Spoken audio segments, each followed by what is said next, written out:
wabarakatuh. Halo warga Dubes, kembali lagi di podcast OSIS SMK Negeri 12 Jakarta. Dan saya Desi Nurbila dari Divisi Bela Negara. Dan saya dan narasumber kita. Udah kenal kan ya? Jadi sih, perkenalan dulu ya. Nama saya Sinung Kalonggulo. Di sini saya ngajar RPL, Rekayasa Operasi Lunak. Nah kebetulan aja nih saya kan ngajar di RPL ya, artinya guru-guru RPL kan yang dimintai tolong ada ANDK, kalau dulu UNDK. Nah sekarang ini yang baru namanya TKA. Apa tahu nggak TKA? Panjangnya? Nggak tahu ya. Oke, nanti kita bahas ya. Kita bahas. Jadi kita akan bahas apa sih TKA, terus kemudian kenapa sekarang ada TKA, apa sih manfaatnya TKA untuk kedepannya. Nanti kita akan bahas ini. Apa itu TKA dan bentuk namanya untuk siswa dan siswa? Jadi TKA kan itu kan kepanjangannya tes kemampuan akademik. Nah sebenarnya saya mau jelasin dulu nih. Di kita dulu kan ada beberapa ujian ya. Yang dulu kamu pernah UN nggak? Enggak pernah. Udah nggak pernah ngerasain lagi. Dulu kan ada UN, terus ada yang namanya UNBK, terus ada lagi yang namanya ANDK. Kita UN sama AND, UN sama UNBK sendiri itu kan sama ya, cuma UNBK itu proses digitalisasi UN. Kalau dulu UN masih tertulis, nah zaman saya dulu masih tertulis. Itu masih ngelingkerin gitu dari SD, SMP, terus SMA, SMA juga masih ngelingkerin gitu. Kalau UN dulu menentukan kelulusan ya. Kalau UN itu dulu menentukan kelulusan. Nah sekarang ada juga yang namanya ANDK, ada juga yang namanya TKA ini yang baru. Nah kalau ANDK itu sebenarnya proses evaluasi untuk sekolah, jadi penilaiannya untuk sekolah, bukan per individu. Itu kalau ANDK. Nah kalau TKA ini bukan untuk penilaian sekolah, tapi untuk masing-masing siswa. Dan bedanya dengan UN atau UNDK, kalau TKA ini nggak menentukan lulusan. Jadi untuk tes akademik aja gitu. Itu ya pengertiannya ya. Kalau tujuannya yang pertama namanya juga untuk ngetes akademiknya. Misalnya kamu itu TKA nih, saya mau itu TKA, saya mau menunjukkan kemampuan akademik saya sendiri nih, gitu. Jadi nggak cuma raport aja, ini untuk pendukung kalau raport kamu itu benar-benar hasil sendiri. Misalnya kamu raportnya bagus nih, kan belum tahu orang luar kan belum tentu jadi ya tahu ya. Oh ini sebenarnya kamu raportnya dari mana hasilnya. Nah dipakailah TKA ini untuk pendukungnya. Ini nih TKA saya. Dan TKA ini kan nasional ya, diakui nantinya. Nanti akan diakui sebagai kemampuan akademik kamu yang nantinya akan diakui secara resmi dalam bentuk sertifikat untuk pendukung. Paham? Berarti siswa-siswi itu wajib gak sih ikutin TKA apa? Sebenarnya ini nggak wajib. Kamu tahu nggak kalau TKA itu nggak wajib sebenarnya? Baru tahu ya. Sebenarnya itu nggak wajib untuk siswa itu sebenarnya nggak wajib. Tapi disarankan untuk ikut supaya nanti yang tadi saya bilang kamu itu punya value sendiri. Oh saya punya TKA nih. Saya udah pernah tes akademik dan hasilnya ini bisa dipakai untuk nanti setelah lulus. Jadi tidak wajib tapi sangat-sangat disarankan untuk itu. Karena ini kalau siswa itu ikut TKA kesempatan cuma sekali. Jadi nanti setelah lulus kamu nggak bisa ikut lagi. Kalau mau tes TKA lagi nggak bisa. Karena ini untuk khusus spesial untuk tingkat akhir di SMK atau SMA ya sudah biasa itu. Tahu nggak?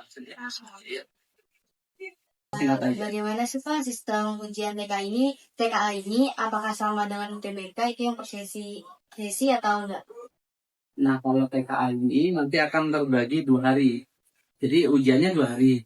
Nah yang di hari pertama nanti ini ya ujiannya kalau SMK ya kita bahas SMK dulu ya, SMK aja ya. Yang di SMK itu nanti di hari pertama akan ada mapel bahasa Indonesia, matematika, dan bahasa Inggris. Untuk waktunya, bahasa Indonesia itu 45 menit, matematika karena lebih ini ya, hitung-hitung 50 menit, bahasa Inggris 45 menit. Nah, di hari selanjutnya itu mapel pilihan. Jadi mapel pilihan itu kan KWU ya, kewirausahaan kalau yang SMK. Nah, dan yang selanjutnya, jadi selanjutnya itu yang mapel pilihan selanjutnya. Kalian milih yang sejarah, PKN atau terusnya. Gitu. Nah Kak, kalau misalkan kita ngerjain waktunya itu habis, itu gimana Kak? Kalau pada saat mengerjakan terus waktunya habis, ini sebenarnya semua sistem sama ya, yang ANBK ataupun yang TKA itu sama aja. Kalau ANBK kan kalau habis waktunya ya udah tersimpan yang sudah dikerjakan. Nilainya berhenti sampai situ. Nilainya berhenti sampai nomor terakhir yang dikerjakan. Jadi tersimpan. Oh iya Pak, per mata pelajaran tuh kira-kira soalnya berapa ya Pak? Nah itu kita belum lihat. Nanti kita lihat di simulasi biasanya ada. Itu beda-beda per tahun ya Pak? Karena ini baru pertama kali, jadi kita belum lihat ini soalnya ada berapa jumlahnya, kemudian kisi-kisinya juga hanya tertulis aja. Jadi kementerian itu ngasih kisi-kisinya, cuma kita belum tahu nih realnya nanti seperti apa. Itu nanti akan ada di bulan Oktober ya, sekitar Oktober. Nanti kita lihat ya. Semoga akan berjalan dengan lancar dan nanti supaya di tahun-tahun sebelumnya kita bisa belajar dari tahun ini supaya kedepannya kita rancang strategi yang lebih maksimal. Bapak ada tips and trick nggak Kak untuk kita nih sebagai siswa-siswi untuk menjalankan KKA? Tips and trick sebenarnya kita berjalan seperti biasa aja. Cuma kita ini kan ada di SMK ya. Kadang kendalanya itu berbarengan dengan PKL. Sekarang apalagi sekarang ya anak kelas 12 ini sekarang lagi sampai dengan akhir September ya. Artinya persiapan itu kan waktunya sempit ya, mepet banget. Nah, mungkin mulai saat ini atau sebelum kelas 12 itu mulai dibaca-baca materi tentang matematika, bahasa Indonesia, bahasa Inggris, terus kewirausahaan dan mapel pilihan yang sudah dipilih itu dia. Iya, terus kita belajar biasa aja. Tapi dengan motivasi, nanti kalau TKA nilai saya bagus, saya lebih gampang nih masuk PTN dengan motivasi itu. Kalau kalian punya motivasi pengen masuk PTN favorit, nah mulai dari sekarang kita belajar, kita siapkan kayak persiapan pun aja ya, kayak persiapan pun, cuma ini nggak ada risiko nggak lulus. Itu. Berarti itu sama dengan NEM atau gimana? Kan kalau M itu NEM, kalau TKA itu disebutnya. Kalau TKA nanti akan ada sertifikat ini yang saya bilang ada sertifikatnya yang itu sifatnya untuk kamu sebagai apa ya, kayak kamu punya sertifikat tambahan itu ada nilai tambah gitu loh, paham nggak? Apalagi kalau sertifikatmu nilainya bagus-bagus, itu sebagai nilai plus gitu kan. Nah itu TKA seperti itu. Nah selanjutnya Pak, pertanyaan yang mau kita tanyakan itu mata pelajaran apa aja yang diujikan dalam jenjang SMK? Oh SMK ya? Yes. Ini untuk keselingan aja ya. Kalau TKA itu kan nanti bisa diikuti untuk kelas 6 SD, kelas 9 SMP, dan kelas tingkat akhir di SMA dan SMK. Kenapa saya bilang kelas tingkat akhir? SMK itu ada yang kelas 13. Jadi bentuknya yang tingkat akhir.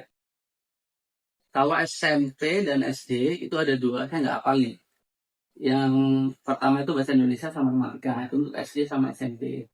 Nah, yang SMK atau SMA itu ada 4, bahasa Indonesia, matematika, bahasa Inggris, sama mata pelajaran pilihan. Nah, mata pelajaran pilihannya itu banyak banget. Sebenarnya ini bisa dipilih ya. Yang pertama itu, ini ada matematika lanjutan, bahasa Indonesia lanjutan, bahasa Inggris lanjutan, ada fisika, kimia, biologi, ekonomi, sosiologi, banyak banget. Ada geografi, sejarah, tapi kalau SMK kita bahas SMK aja. SMK itu ada kewirausahaan dan itu wajib. Jadi ada tambahan 5 tuh ya, udah 5 tadi ya. Itu sesuai kejurusan kita. 5 terus tambah satu lagi. Kalau kewirausahaan ya umum ya. Kalau kewirausahaan itu umum, sama ditambah satu lagi mapel yang dipilih oleh siswa sebenarnya. Nah biasanya biar kompak, biasanya ada beberapa satuan pendidikan atau sekolah yang memilih satu mapel tertentu, kalau PKN atau mungkin ini apalagi sejarah dan seterusnya gitu. Jadi kalau SMK ada apa tadi? Bahasa Indonesia, bahasa Inggris, matematika, terus kewirausahaan, sama mapel pilihan yang lainnya, misalnya PKN, sejarah, gitu bisa dipilih. Ada maksimalnya atau Yang penting 5 ini terpenuhi. 5 ini terpenuhi. Nggak ada maksimal. Jadi kan ada pilihan kewirausahaan sama satu lagi yang dipilih bebas, yang dari ada 19 pilihannya. Bapak kan tadi Bapak bilang TKA itu nggak wajib. Nah kalau misalkan kita ada LSP dan A itu yang mana yang lebih penting menurut Bapak? Sebenarnya akan lebih baik ya kalau misalnya unpas ya. Nah, dan sebenarnya di sistem pendidikan sekarang semuanya itu udah terstruktur. Jadi sudah terjadwal dan nggak akan bentrok. Jadi semuanya kalau untuk siswa ya, kalau untuk TKA itu kan jelas ya, makanya berbeda dengan uji sertifikasi ya. Kalau LSP kan uji sertifikasi, kalau LSP itu lebih kepada kamu itu mendapatkan sebuah sertifikat profesi. Misalnya kamu jurusan apa nih? Bisnis retail. Nah, bisnis retail. Nanti kan ada sertifikasi tentang kasir. Nah, kalau untuk ujian sertifikasi, kamu itu nanti akan dapat sertifikat yang kamu itu benar-benar sudah diuji sebagai seorang kasir. Tapi kalau TKA ini beda banget ya, beda banget jalurnya. Kalau TKA itu hanya untuk mengetes potensi akademik aja, tes akademik itu. Yang nantinya ini kalau dari program pemerintah, kalau dilihat TKA ini bisa nanti untuk menjadi sebuah acuan untuk seleksi perguruan tinggi. Jadi selain dari rapor, nanti ditambah pendukung dari sertifikat TKA. Berarti bisa ya A dipakai untuk perguruan tinggi.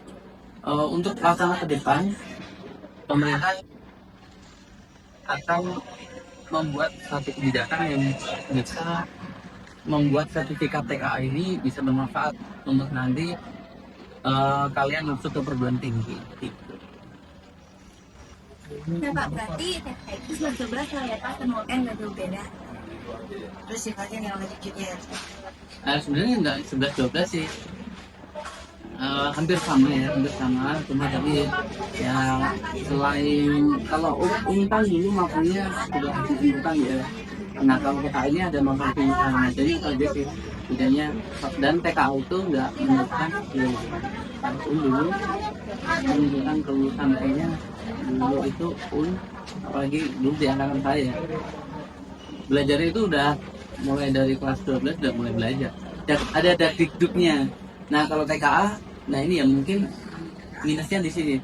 Kalau TKA itu kadang anak-anak itu menganggap sepele, padahal itu penting untuk masa depan ya. Nah kalau dulu ya emang harus dikduk karena kalau nggak lulus ya udah, masa nggak lulus sekolah kan malu ya. Selain malu tapi harus ngulang 1 tahun lagi. Bedanya itu aja kalau TKA nggak mungkin lulus. Terima kasih kepada Pak Sinyo yang telah menjawab pertanyaan kita. Semoga Pak kelas 12 dapat terjawab nih pertanyaan-pertanyaannya. Oh ya, untuk warga Dubes, kalau ada pertanyaan ataupun saran, boleh komen di bawah ya. Terima kasih di bawah. Betul banget. Nah, untuk kakak juga dan jangan lupa di like, komen, dan follow-nya ya. Tunggu.